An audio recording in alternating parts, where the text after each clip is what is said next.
Hello and welcome to Pictorial Planet. My name's John Finch. On today, probably the hottest day on record, I've come to Brodie Castle to study FX55 developer. Yep, we're going to start a new series on FX55 and do a deep dive into that developer. And to start that series, I just wanted to show you some photographs taken with the developer using FP4. These are all 35mm and taken with my Pentax MX with a standard lens. Let's have a look what FX55 can do at Scotland's Brodie Castle. Here's an example of how I might meter a scene like this. The difficulty is that the castle is a light colour, so it's difficult for me to gauge where that should fall in the zone system. But what I can do is use my shadow and meter for that. Now as the sun shines, it's casting my shadow onto the grass. And the grass is medium grey in black and white film. So if I take a meter reading of my shadow on the grass and then dial down 2 stops from that reading, bringing its zone down from 5 down to 3, I will have the perfect exposure for my shadows and therefore a good exposure for my photograph. The rest is up to me with development. Let's take the shot. And here we are back in the dark room. I was actually a couple of hours at the castle waiting for the light. It was very overcast and I got very little sunshine, but I did get some shots of the castle with some decent lighting on it, I'm hoping. So I have those negatives of FP4 in here now, and I ran them through at 125 ISO. In later videos, we're going to look at FX55 and just see what speed we actually get from this film. But today, I just wanted to start afresh with you guys so that we could all learn together about this marvellous developer. So FX55, I ran this through at 125 ISO for FP4 Plus. And I'm now going to mix my developer and develop this film. Now, in order to mix this developer, we first of all mix the A bath, which has got no developing agents in it at all. It's just the accelerators, but a very highly balanced set of accelerators. So these balanced accelerators are diluted 1+9 or 10+90 or 100 to 900. Well, I'm going to use 500 milliliters of developer. It's easier for my mathematics. So in order to mix the A, then I need 50 plus 450. So I've already measured 50 milliliters of A in here. And by the way, if you want to see how to make this developer, then please look at my previous video. I'll put a link in it down below. So here we are. We have 50 milliliters of A in here, and we're going to add it to this empty beaker. And now I'm going to add water to bring that up to 500. So I have water here which is at 20 degrees centigrade. So there it is at 500 milliliters there. And I'm going to give that a little stir, make sure it's fully combined. Nice. Now the next thing we need, of course, to develop the film is developing agents. And FX55 utilizes 2 developing agents. It uses sodium ascorbate and it uses Phenidone. Well, I've already measured my sodium ascorbate and it's 6.5 grams, which I've put onto this piece of paper here. So I'm going to dissolve that straight in to this here. Now sodium ascorbate is vitamin C. There's 2 types that we mainly use in photography, sodium ascorbate or ascorbic acid. They are different and you can't mix the 2. In this FX55 formula, you have to use sodium ascorbate. So there it is, all nicely dissolved. Dissolves very easily in the water. And the next thing we need to do is add the Phenidone. Now I have a 1% solution here of Phenidone in glycol. We've talked about that on previous videos. And 1% is perfect for FX55 because in this 500 milliliters, I need to add 0.05 grams of Phenidone, which in a 1% solution is 5 milliliters.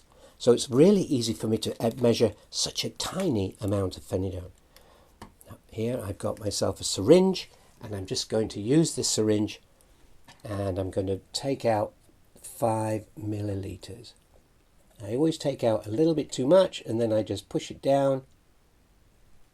There, 5 mil, and pop it in to our developer. So now, this is our complete FX55. It is ready to develop film. Now, Crawley told us that this will keep for 36 hours. So I'm not in any rush now. It's fine to be doing this, and I can just take my time to get the film all ready. That, of course, includes checking my temperatures. So I'm going to use my thermometer over here and make sure that I'm getting 20 degrees for my developer. And just to be safe, I'm going to give it a quick rinse, like so. You can't be too safe with thermometers because it's very easy to cross-contaminate your film. Your developer. So here we are. Let's have a look how this is going. Now remember, this is the hottest day of the year. In fact, we broke records about an hour ago. We've now hit over 40 degrees, I believe, at Heathrow Airport. So now I've got the problem of bringing the temperature down, and in fact it's at 20.9. So I'm going to bring that temperature down a bit.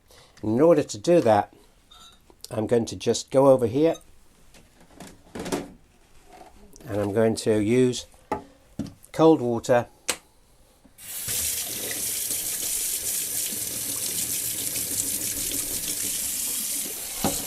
in this tray.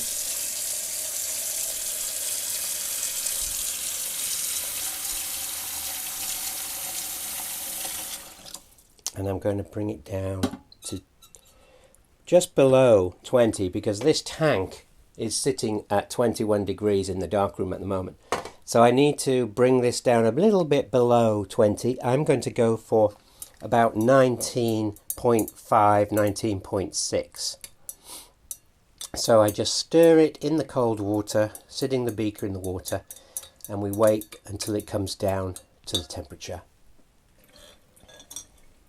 So now we can see I've got the temperature now down to 19.7. It's probably going to go to 19.6 any second. There we go, 19.6. And I'm happy with that. So I'm going to bring it out. And remember, the reason I'm bringing it down to 19.6 is because this tank is going to be warmer. It's going to be 21.5 degrees, this tank. So I need to bring the average temperature down of the development.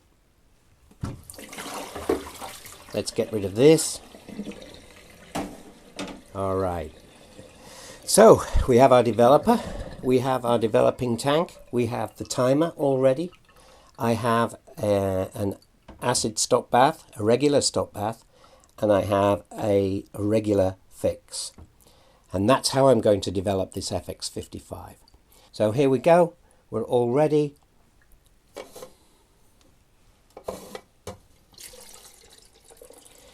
Now this is a 35mm developing tank, and you'll notice I've just put 500 milliliters of developer into it. But these tanks can take 500 with plenty of space left in them to give you a good agitation. So don't worry too much about that. As long as you've got over the minimum and you have some space above the tank in order for the liquid to move when you turn it over. But this is a Patterson tank, and they're very comfortable with 500 milliliters. So I've agitated it for the first 30 seconds. I'm now going to agitate it again at the minute. Now this is a little tip I wanted to add today, because I realized I do this quite often, and it's in case there's any bubbles formed on that film. I've already tapped it to try to get rid of the bubbles. But if I give it another agitation again on the minute, so we've only left it 30 seconds before the next agitation, it does a couple of things.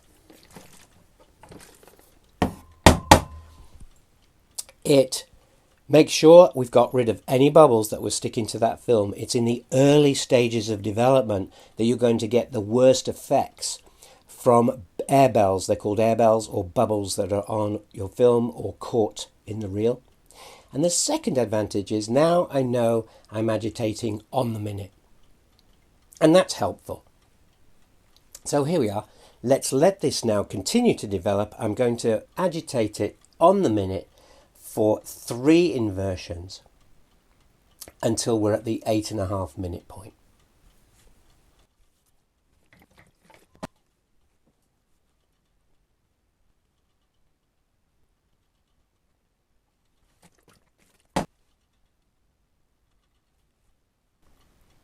Now we're coming up to the half time of the development, 4 minutes. And it's at this point that I want to measure the temperature of this developer in the tank. It's the average temperature that I'm going to achieve by measuring it now, roughly the average. So at least we'll have a much better idea of what time we need to develop for.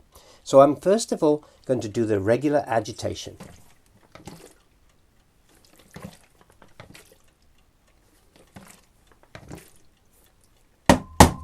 Tap the tank and then measure the temperature.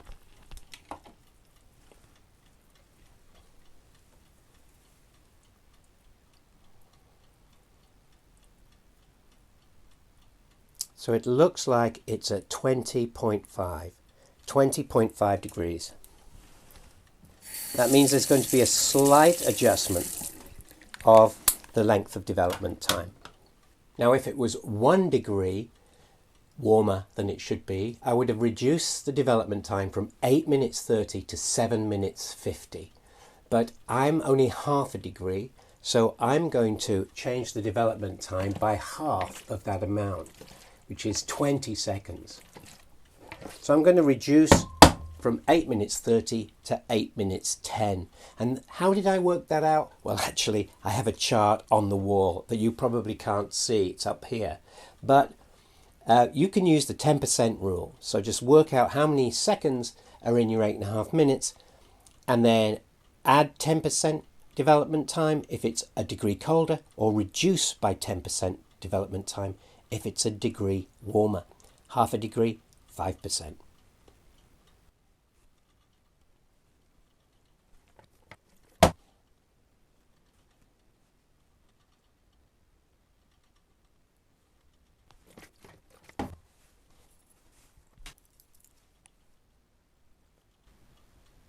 So now it's coming up to 8 minutes.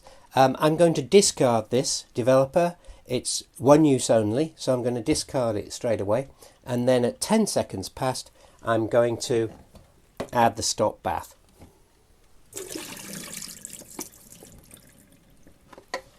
So we now wait for the 10 seconds and stop bath. This will immediately stop the development of that film. I always give it a little bit of an agitation.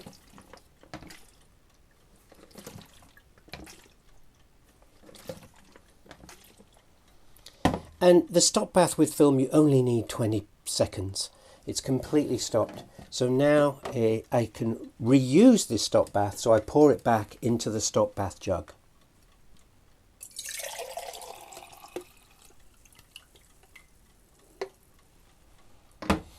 And now it's time for the fix.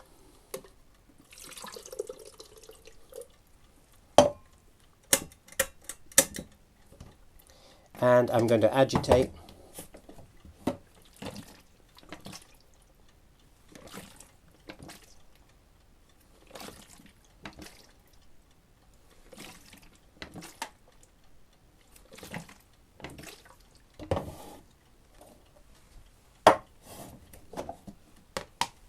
And at this point, the film cannot develop anymore. It's been stopped and it's being fixed.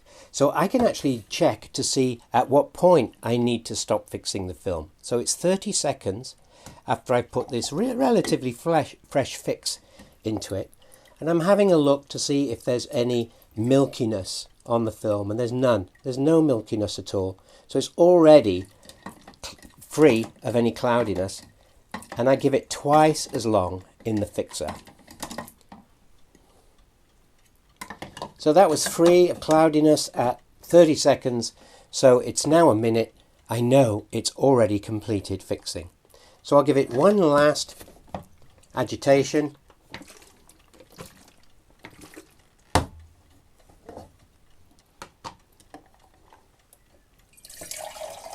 And then pour the fix out.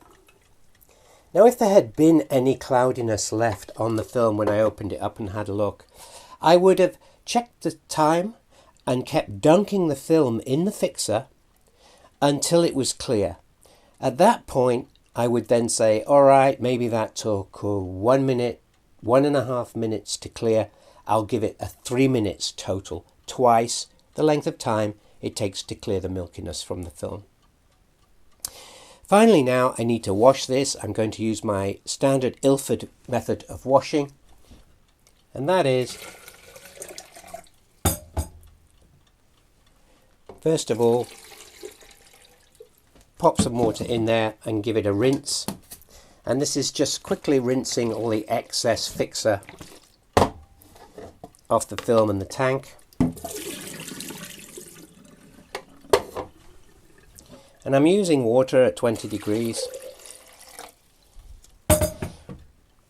And this then I'm going to fill the tank nearly full, and I'm going to give it 5 inversions.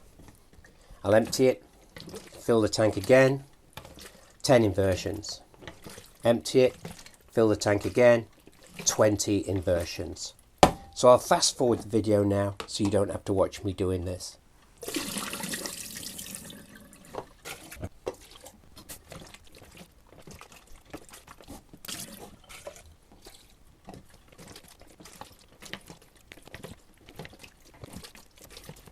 So here are the negatives after development, looking very nice, nicely contrasty, very clean working developer. And what I mean by that is if you look at the negatives in between the frames and along the tops and bottoms, there's very little fog on the negative. And what this means is the developer is not developing silver halide crystals that have not reacted to light. So it's well restrained, it's not too excited. Some developers are a little too excited and they develop silver halide crystals that have never been exposed to light. And this is called a general fog over the negative. So nice clean working developer FX55, nice contrasty negatives. I haven't scanned them yet, I'm going to scan them now, and then I'm going to do a print to see what they're like for printing. Now, over the next few weeks, as I've said, we're going to be looking deeply at FX55 and really challenging it. We're going to do a full ISO test. We're going to check for development time. We're going to optimize our negatives for FX55 and FP4 Plus film. So let's get this in the scanner and have a look to see what they're like on the computer. Here is a scan from one of the FX55 negatives. I've scanned it in on a Nikon 9000 ED scanner, so it's a negative scanner. Remember, this is a 35mm film, FP4 Plus, and I exposed it at ISO 125. I wanted to show you the kind of qualities this developer brings to the table. So I'll zoom in on this and just give it a moment to render this. You can see from here the grain of FX55 with FP4. This is not a fine grain developer, but that actually has advantages. And in fact, I've been in conversations recently with people about this. Fine grain developers are all very well, but you do lose some of the qualities of contrast along the edges, of sharpness along the edges. Grain actually improves sharpness, especially with medium format and large format, where in fact grain of your negative doesn't come into the equation at all. With larger formats like medium and large format negatives, you don't have a problem with grain, so you don't need a fine grain developer. In fact, using a fine grain developer with a large or medium format can create problems in and of itself due to scattering of the light by the very small particles of silver. Now this is a 35mm negative, and we can see how sharp FX55 has delivered. It really is a sharp developer. It's designed to be sharp. It's designed to have some acutance, and we can see that along the edges of the lines. If you look at this flagpole, you will see dark lines left and right of the flagpole, and that is acutance. Crawley was a master of acutance, and most of his developers had some acutance properties, some more than others, of course. FX1, FX2 were designed almost purely for acutance and sharpness. But FX55 has a wonderful balance between acutance and tonality. This is one of the most difficult things to have in a developer, is that balance, and he really worked hard at it.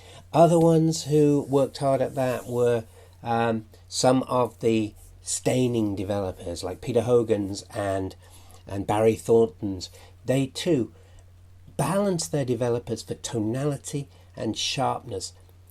Of course, theirs were staining developers, so they had another advantage as well as just the sharpness, acutance and tonality.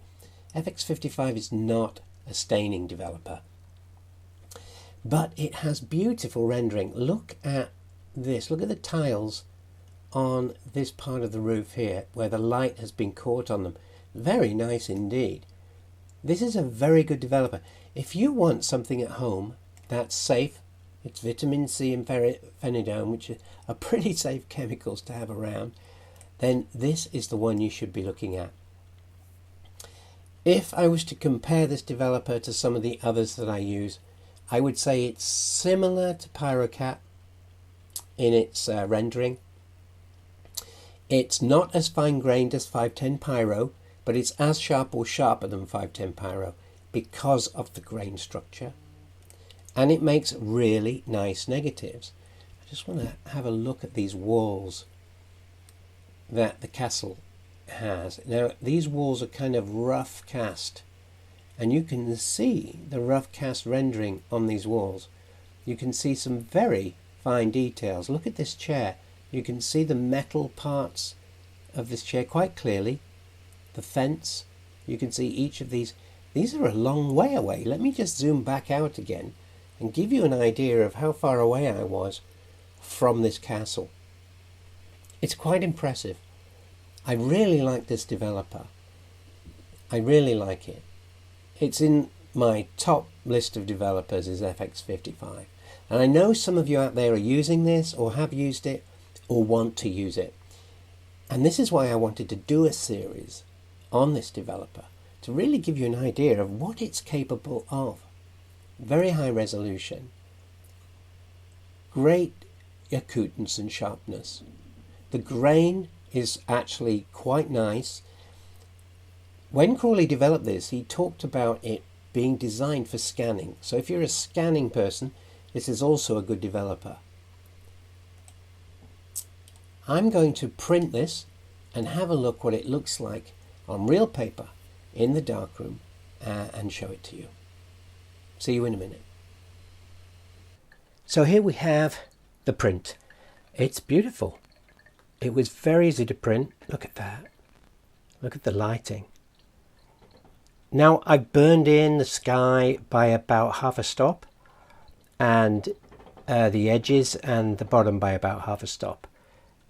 But I'm really pleased with the print. I think it captures the castle well. I like the contrast. I like the sharpness. Look at that tower. The way the light's bouncing off those shingles. Very pleased. You can see I've got some spotting to do, but I don't mind doing that. It's lovely. Really pleased. FX55. Now, next week we're going to be looking at how to fine-tune FX55 to FP4 Plus. We're going to be finding out what ISO FX55 actually gives our FP4 Plus. Very important, because we need to expose for those shadows accurately. So if I don't know the film speed I'm getting, I can't expose for the shadows properly. So watch next week. Why don't you like this video and subscribe to the channel? And I want to call out to my patrons and say thank you. This is what you're bringing everybody by supporting me. Thank you so much, everyone, and I'll see you next week.